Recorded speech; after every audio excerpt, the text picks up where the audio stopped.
पोलिसांनी सुद्धा व्हिडिओ केलेला आहे, त्या पीएसआयने व्हिडिओ केलेला आहे, त्या पीएसआयने व्हिडिओ केलेला आहे। अरे इतका अमानुषपणे मारलं त्या पोरी काय समजलं येत कुठे ऐका नाही हा। अरे मग प्रशासन करतं काय? 9 घंटे झाले ना, उपटून राहिलं का? पावर कशासाठी? वेरूळला जी घटना घडली, जे मुख्याध्यापक आहे जिल्हा परिषदेच्या शाळेत सुरेश बोरसे, अतिशय प्रामाणिक सेवा करणारी व्यक्ती म्हणून पूर्ण या सगळ्या पंचक्रोशीत ओळखली जाते।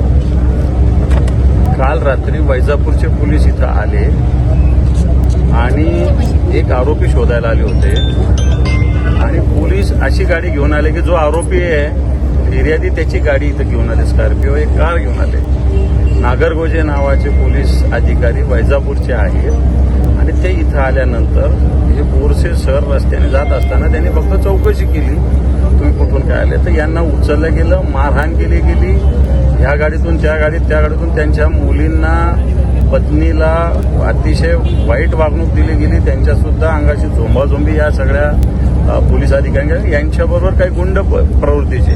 मी नाव ऐकलं, धोंदलगावचं कोणीतरी आवारे नावाची व्यक्ती त्यांच्यासोबत होती। मला सांगा की ह्या अशा व्यक्ती पोलिसांबरोबर कशा येऊ शकतात? याचे व्हिडिओ उपलब्ध आहेत। मग या सगळ्या झटापटीत बोरसे सरांचा दुर्दैवी मृत्यू झालेला आहे। आता पोलीस वेगवेगळे कारणं देतील, परंतु पोलिसांच्या मारहाणीमुळेच हा मृत्यू झालेला आहे। रवी आवारे कोण, नागरगोजे कोण, स्कॉर्पिओ कोणाची, कार कोणाची, या सगळ्या गोष्टी ताबडतोब खुलासा झाला पाहिजे।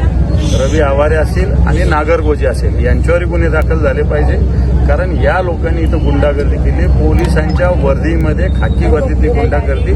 या वेरूळची जनता, ही वेरूळ म्हणजे छत्रपती शिवरायांची भोसले घरांची जन्मभूमी आहे आणि या ठिकाणी अशी रजाकारी मला असं वाटतं आम्ही सहन करणार नाही। नागरगोजे असेल, आवारे कोण आहे मला माहिती नाही, या सगळ्यावर गुन्ह्या म्हणजे गुन्ह्याचेच गुन्हे दाखल करावे लागतील।